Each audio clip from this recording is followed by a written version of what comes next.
क्योंकि जाति का जहर लगातार घोला जा रहा है, लगातार कोशिश हो रही है जातियों के आधार पे बांटने पे। ये जाति की शुरुआत कब हुई भैया? कितने साल पहले हुई? जरा बोलिए जरा। 2000 साल पहले मुझे कोई एक जाति बताइए। उपाध्याय, शुक्ला, यादव, पांडे, राय या पटेल, सरोज, हरिजन, पासी, जो भी है, 2000 साल पहले मुझे कोई एक जाति बताइए। और मैं ये, हो सकता है मैं गलत भी हो सकता हूं, लेकिन चूंकि ये वीडियो जाना है तो मैं ये वीडियो चाहूंगा ऐसे लोगों के पास पहुंचे जो बड़े एक्सपर्ट हैं इसके, और वो बताएं पब्लिकली कि 2000 साल पहले भारत में कौन सी जाति थी। कोई एक जाति बताएं। इस समय 5000 जातियां चल रही हैं। कितनी? और इसका मतलब सनातन धर्म को 5000 टुकड़ों में बांटने की कोशिश की जा रही है आज की डेट में, जो ओट जीवी और नोट जीवी लोग कर रहे हैं। भाई उनको वोट चाहिए, उनको नोट चाहिए। वोट से नोट मिलता है, नोट से वोट मिलता है, तो सुबह से लेकर शाम तक उनकी तो दौड़ वोट और नोट है, वोट और नोट है। वो बांटेंगे। इसका समाधान क्या निकाला जाए? टोटल हमारे 108 गोत्र हैं। कितने गोत्र हैं? उसमें से 50 प्रमुख गोत्र हैं। और गोत्र में ध्यान रखिए, गोत्र किसी कास्ट का नहीं होता। मैं अपना एग्जाम्पल बता रहा हूं। मैं ब्राह्मण हूं, उपाध्याय हूं, मेरा गोत्र भारद्वाज है, और मैंने वेरीफाई किया अयोध्या के क्षत्रियों का गोत्र भारद्वाज है। कानपुर के आसपास पटेलों का गोत्र भारद्वाज है, और मुजफ्फरनगर के आसपास जो दलित परिवार के लोग हैं उनका भी गोत्र भारद्वाज है। कश्यप गोत्र मैंने वेरीफाई किया। हरियाणा में कश्यप, जो पिछड़े मौर्य होते हैं, जो हमारे यहाँ मौर्य कहलाते हैं, वहाँ सैनी लिखते हैं, उनका गोत्र कश्यप है। तो गोत्र जो होता है ये चारों वर्णों का होता है।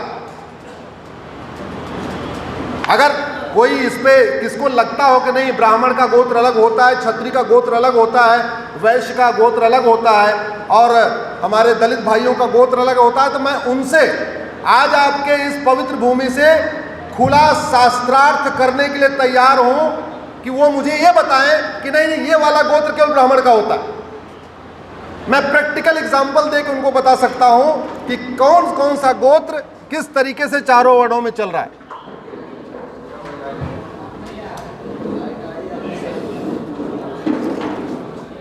अच्छा बताइए, लाइट चली गई, ये इको के कारण पीछे तक आवाज पहुंच रही कि नहीं पहुंच रही भैया? पहुंच रही, साफ आवाज आ रही है?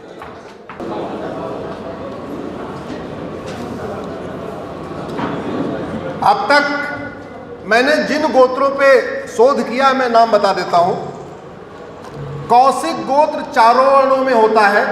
सिंघल गोत्र, हालांकि सिंघल हम सोचते हैं बनिया लिखते हैं, लेकिन सिंघल एक गोत्र है। सिंघल गोत्र चारों वर्णों में है। अत्रि गोत्र चारों वर्णों में है। भारद्वाज गोत्र चारों वर्णों में है। भृगु गोत्र चारों वर्णों में है। गौतम चारों वर्णों का है। कश्यप में ब्राह्मण, क्षत्रिय, वैश्य, शूद्र सबका है। वशिष्ठ गोत्र भी सबका है। विश्वामित्र गोत्र भी सबका है। अगस्त, वत्स्य, मंड्य, मृदुल, वात्सायन, सांकृत्य, गर्ग, भार्गव, सांडिल, विश्वामित्र, सुनक, मनु, जैमिनी, उपमन्यु और सांक और विष्णु, इतने गोत्रों पे मैं शोध कर चुका हूं, और ये सारे गोत्र मुझे चारों वर्णों में मिले। इस समय ब्रिटेन के प्रधानमंत्री कौन है? ऋषि सुनक। एक हमारे ऋषि थे, उनका नाम ही था ऋषि सुनक। एक ऋषि थे सुनक, तो उन्होंने, उनके पिताजी को अच्छा लगा होगा, उन्होंने सुनक, उनका सुनक गोत्र है एक्चुअली, जो ब्रिटेन के प्रधानमंत्री उनका गोत्र सुनक है। उनके परिवार के लोग हमेशा सुनक लगाते थे। पिताजी को अच्छा लगा तो उन्होंने बोला सुनक गोत्र है, सुनक ऋषि भी है, तो काम करो इसका नाम ही रख देते हैं ऋषि सुनक। वो ऋषि सुनक है।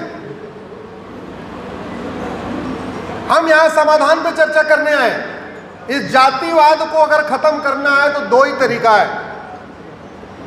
या तो हम अपनी जातियों के सामने हटा के राम कुमार, रामचंद्र, राम शंकर, राम ऐसे लिखना शुरू कर दें, अदरवाइज अपने आने वाली पीढ़ियों का हम लोग नहीं बदल सकते हैं। हमारा हर जगह कागज में नाम आ चुका है, नौकरी चल रही है, फिर पेपर में निकलवाना पड़ेगा, बहुत सारा काम करना पड़ेगा। लेकिन हमारे जो छोटे बच्चे हैं, जो अभी 10 साल तक हैं, या जो अभी 10वीं तक नहीं पहुंचे, 9वीं तक हैं, तो 9वीं तक तो नाम आराम से बदल जाता है ना। अगर हम चाहते हैं कि ये सनातन संस्कृति जुड़े, सनातन धर्म जुड़े, उत्तर से दक्षिण जुड़े, पूरब से पश्चिम जुड़े, उसको जोड़ने का एक ही तरीका है, हम जातियों के स्थान पे अपना गोत्र लगाना शुरू करें। भारद्वाज गोत्र पूरब से पश्चिम तक है, उत्तर से दक्षिण तक है। केरल में भी भारद्वाज गोत्र के लोग हैं और कश्मीर में भी हैं। अगर एक बार हम लोग चाहते हैं कि जो हमें 5000 टुकड़े हो रखे हैं, इस 5000 को हम जोड़ना चाहते हैं जातियों के आधार पे, तो हमें, मुझे लगता है, अब गोत्र की तरफ बढ़ना पड़ेगा।